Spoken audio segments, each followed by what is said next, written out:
कि कस्टम में घर के बैदी ने ही लंका ढा दिया। महकमे में होने वाली करप्शन का भांडा फूट गया। कस्टम ऑफिसर की लीक होने वाली ऑडियो ने खलबली मचा दी है। आपको अपडेट कर रहे हैं कि कस्टम में घर के बैदी ने ही लंका ढा दिया। महकमे में होने वाली करप्शन का भांडा फूट गया। कस्टम ऑफिसर की लीक होने वाली ऑडियो ने खलबली मचा दी है।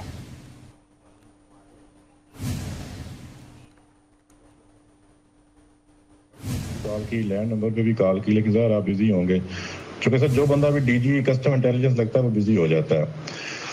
वो सर एक है ना मुहावरा के power corruption absolute power corrupt absolutely. Sir मैं तो बड़ा अरसा हो गया मुनाफ को छोड़ दी है और सर मुझे जो फीडबैक मिला है कि सर आपने जो ठेकेदार थे ना फील्ड में, मलक मुबीन हो गया और बाकी जो लोग हो गए, वो फुल टाइम आपकी प्रोटेक्शन में है।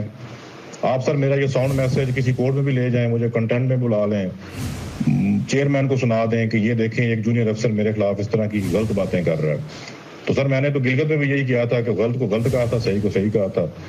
अमीर अहमद का सर मैंने आपसे कहा था, 3 दफा रिक्वेस्ट की थी सिपाही को लाहौर से गवादर भेज दें, तो उसके इस आर्डर में ऑर्डर हुआ, लेकिन 10 दिन पहले उसे कहा गया था ठेकेदारों की तरफ से कि तुम्हें कोई जरूरत नहीं है मेरा नाम लेके उससे सिफारिश कराने की, हम तुम्हें खुद लेके जा रहे हैं।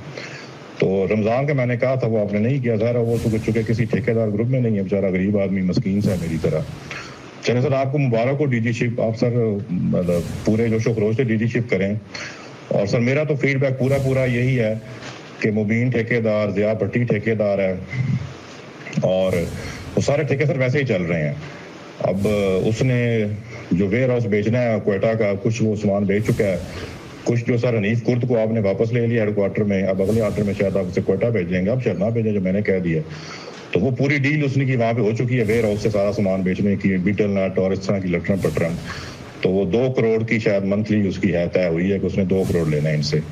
मलिक मुबीन ने क्वेटा वाली पार्टियों से खुद वो शायद फैसलाबाद या लाहौर आप उसको बेचेंगे।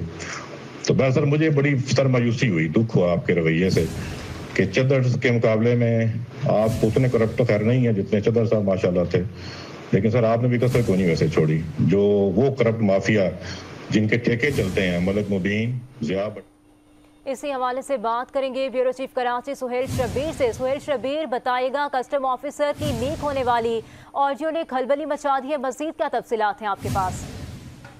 बिल्कुल देखें, इंतहाई अहम नौयत की ये ऑडियो है और इसमें बिल्कुल वाज़ेह तौर पर जो कस्टम अफसर है निसार अहमद फलवड़ा, ये डीजी कस्टम इंटेलिजेंस को मुकम्मल तौर पर जो है वो बात कर रहे हैं और उनसे, और न सिर्फ बात कर रहे हैं बल्कि उसमें इंकशाफात कर रहे हैं कि 2 महीने कबल तैनात होने वाले कस्टम इंटेलिजेंस रजा भंजवाड़ के टाइम पर भी जो है वही सारा सिस्टम चल रहा है जो इससे पहले वाले डीजी इंटेलिजेंस के टाइम पर जो है वो चलता था। उन्होंने इस बात का भी इंकशाफ किया है कि कस्टम वेयर हाउस के वैसे ही बोलियां लगाई जा रही हैं जैसी गुज़िश्ता टर्नओवर में लगाई जाती थी। अब तक 2 करोड़ रुपए क्वेटा के स्मगलरों से माहाना वसूल करके वेयर हाउस में जो चोरी जो जब्त शुदा सामान है उसको फरोख्त किया जा रहा है। स्मगलरों पर कस्टम इंटेलिजेंस के सिपाही और सुपरिटेंडेंट के ट्रांसफर पोस्टिंग का सौदा करने का भी इल्जाम जो है वो इस ऑडियो में लगाया गया है। जबकि जो निसार अहमद है उन्होंने जो है वो अपने डीजी को भी जो है वो करप्ट जाहिर करने की कोशिश की है कि आप भी जो है वो इन लोगों का साथ दे रहे हैं। तो इसमें जो है लगता है ऐसा है कि आपका मुकम्मल आशीर्वाद जो है वो इनको शामिल है। अली रजा पंजवारा साहब जो है वो बताते हैं इनके बारे में कि फैज अहमद चाचा जैसे करप्ट तो नहीं है लेकिन उन्होंने भी कोई इसमें कसर नहीं छोड़ी है। तो जो निसार अहमद हैं इन्होंने जो है वो मुकम्मल तौर पर उनसे गुफ्तगू की है, वो ऑडियो भेजी है, वो ऑडियो लीक हुई है और वो ऑडियो जो है वो मंजर आम पर आई है। तो उसमें कस्टम के अंदर होने वाली जितनी भी खुर्द है उसका मुकम्मल तौर पर जो है वो इंकशाफ भी किया है और उन्होंने इस बात का ऐलान भी किया है कि अगर मेरे खिलाफ किसी भी कोर्ट में जाना चाहे तो जाए, मैं उसको चैलेंज भी करूंगा और उसको प्रूव भी करूंगा। ठीक है, ब्यूरो चीफ कराची सुहेल शब्बीर हमें तमाम तर तफसीलात से आगाह कर रहे थे, आपका शुक्रिया।